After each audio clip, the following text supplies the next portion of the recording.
Tolstói, Egito e arrependimento. 3 temas muito distintos e, na verdade, eu estava para fazer um podcast separado sobre cada um deles, mas cheguei à conclusão que podia ser muito interessante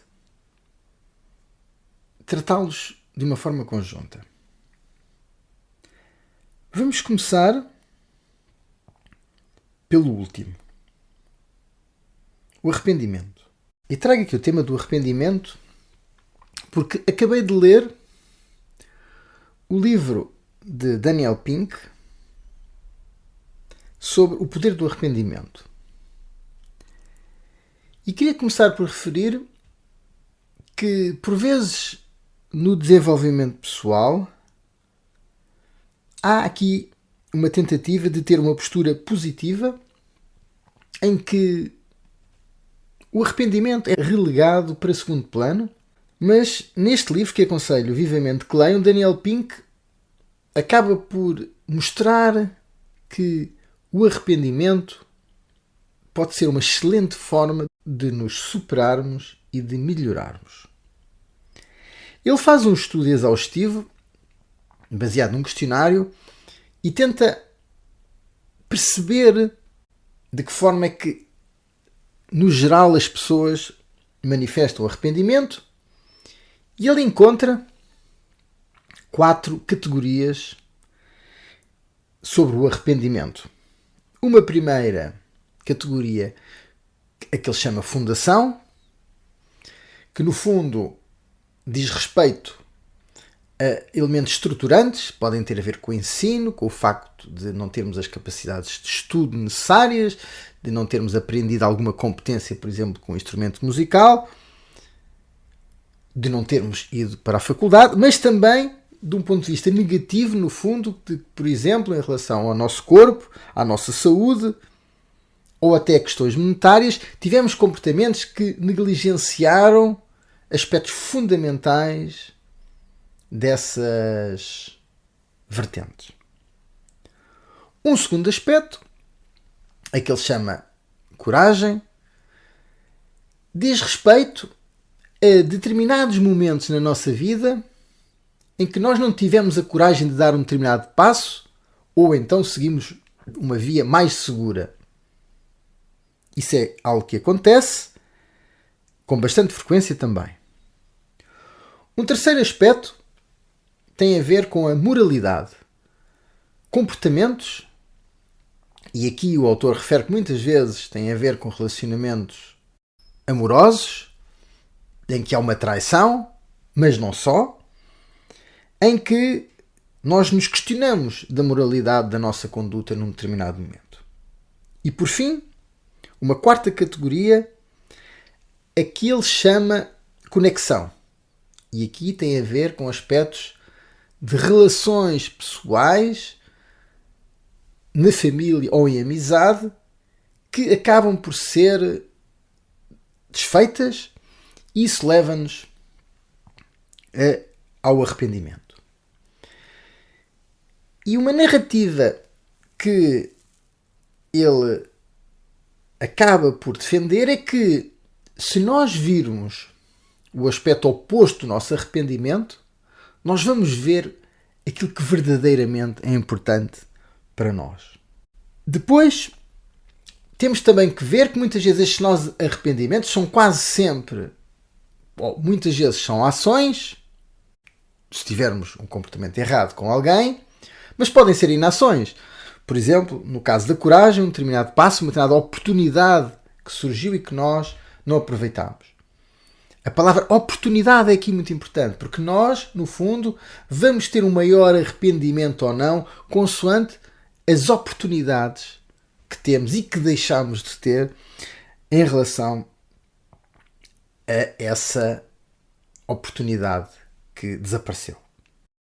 Depois, ele aponta-nos aqui vários caminhos para que nós possamos transformar o arrependimento numa coisa positiva.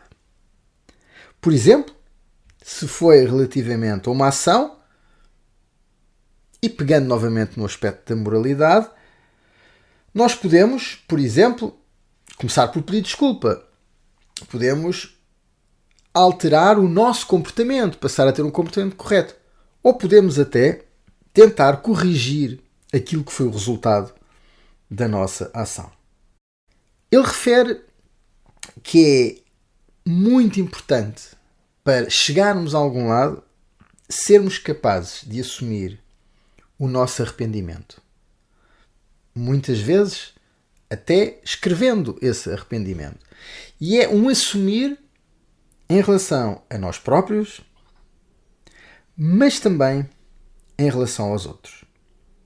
Um aspecto que achei particularmente importante foi a ideia de que não devemos ser extremamente rígidos com os nossos arrependimentos, mas sim ter aqui uma atitude de autocompaixão, que no fundo a compaixão é sempre um caminho mais adequado que uma postura muito rígida.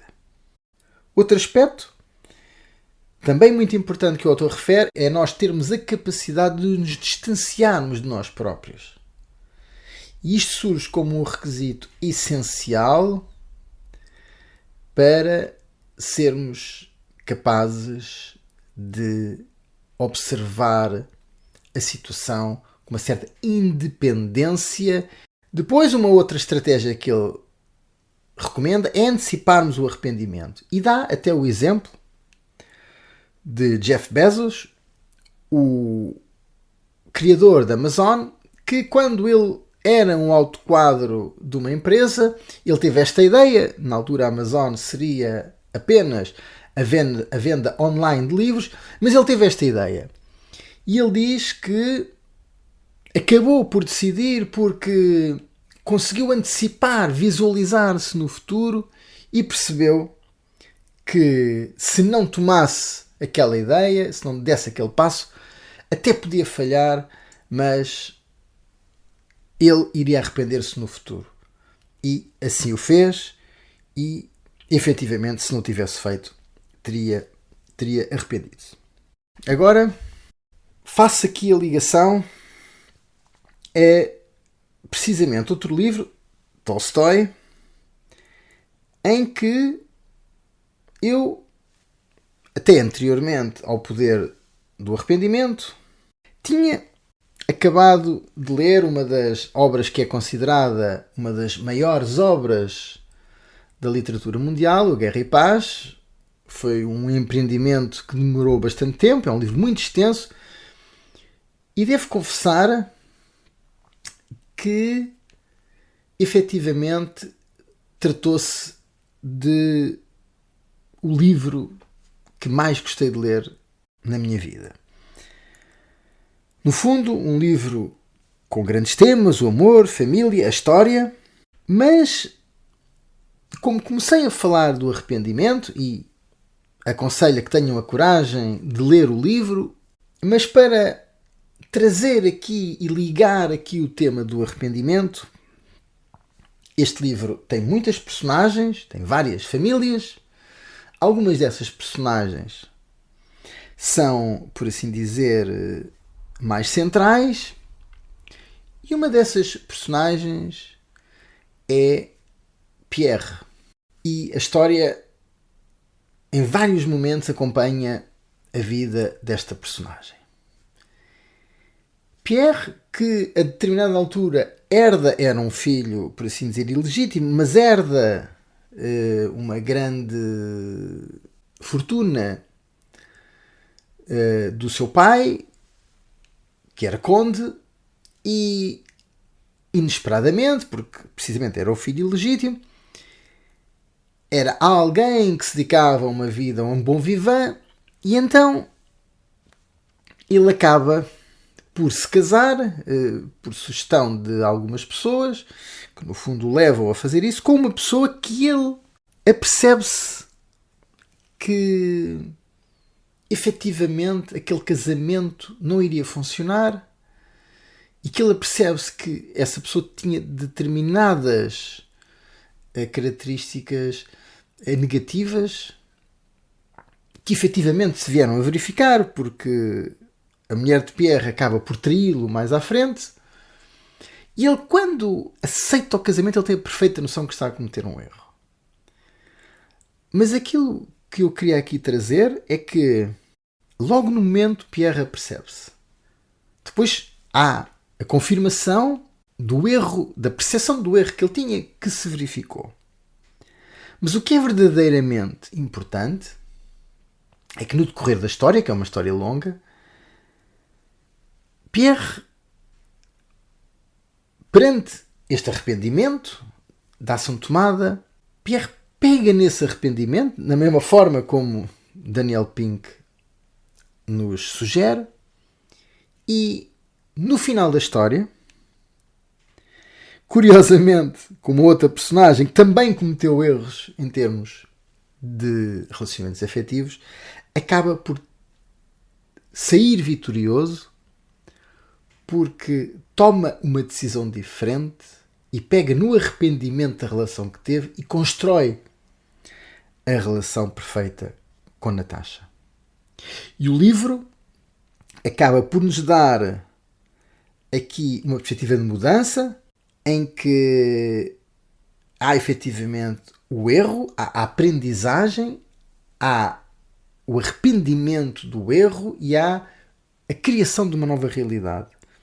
E efetivamente depois o livro até termina, na minha opinião, com um retrato muito bonito daquilo que deve ser a família, obviamente com um determinado contexto histórico, mas que eu aconselho a quem quiser ganhar essa dimensão do que é que pode ser a família, da forma de relacionamento.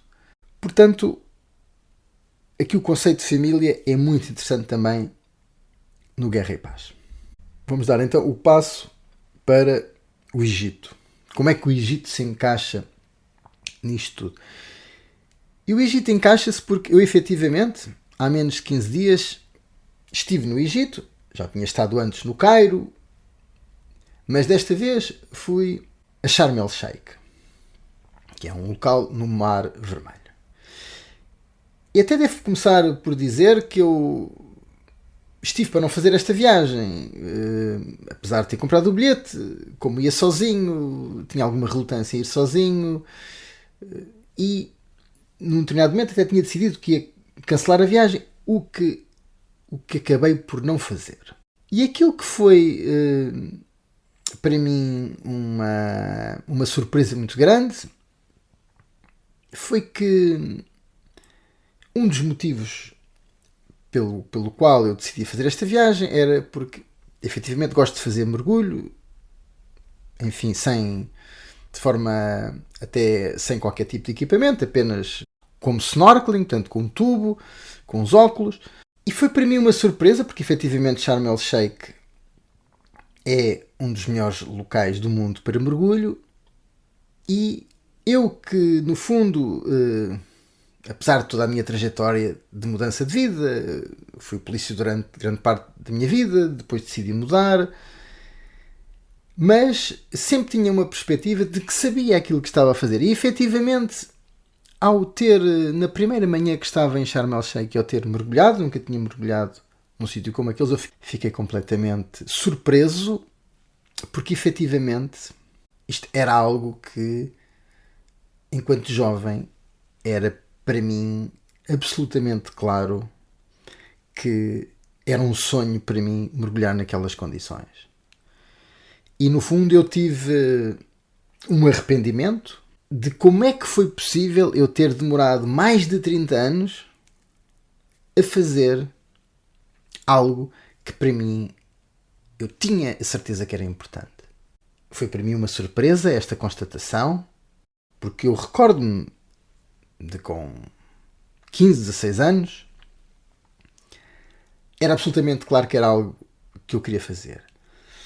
E na verdade eu não tenho nenhuma resposta para isso. E tenho aqui à minha frente algo que escrevi e que vou partilhar convosco, e que no fundo aquilo que eu digo é que eu não tenho resposta de porquê ter demorado este tempo todo. E no fundo acho que eu me distraí pelo caminho e que segui outros caminhos que me desviaram daquele jovem que na altura se maravilhava em estar debaixo d'água e ver peixes. E a mensagem que eu vos quero deixar aqui é que por vezes nós nos distraímos daquilo que é a nossa essência, daquilo que é importante para nós, deixamos-nos absorver por aquilo que é supérfluo, mas a cada dia, a cada instante e independentemente do arrependimento que podemos ter, temos sempre a capacidade de pegar nesse arrependimento e transformá-lo em algo positivo. E portanto, se desviarem-se do vosso caminho, façam como fazemos na meditação,